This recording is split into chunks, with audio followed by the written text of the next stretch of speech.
because here we are politicians and our technical people. I just want to speak about one last thing. Whenever I go to East African congregations of this nature, we always just discuss the hardware issues. Common market, passage of goods and services and people. We discuss a common, passport. These are the only things we discuss.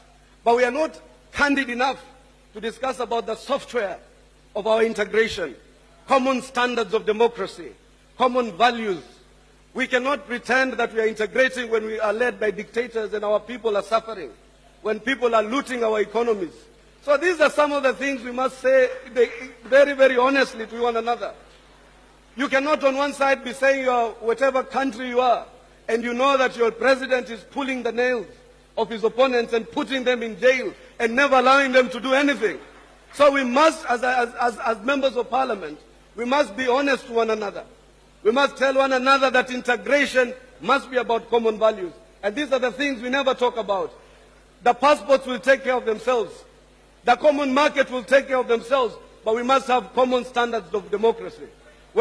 Some of us, Mungu akitupatia maisha ya kuenda beyond hii kuwa hii member of Senate na nini, and we are able to determine the policy of our country in the strictest sense. We will not integrate with you if you are punishing your opposition, if you are not adhering to democratic values, if you are stifling free speech, if you are stifling human rights, if you are throwing your opponents in jail. We shall not integrate with you. These are the common values.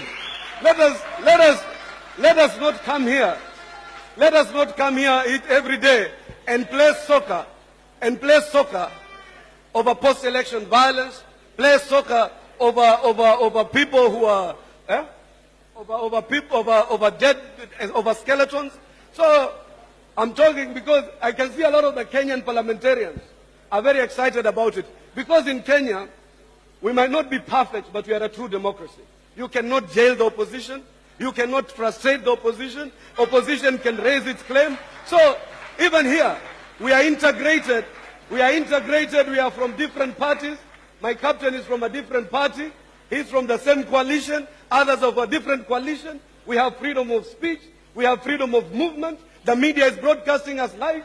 Nobody shall arrest me after I leave here. That's the kind of integration we are looking for. For many words, asanteni sana.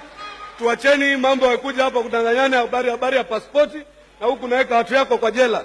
Sijui mambo ya common market, huku naiba uchumi wako. Sijui mambo ya nini, here you are stealing the livelihood of your future.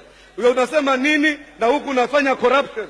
That is what we must be talking about. So beware when we form our government here.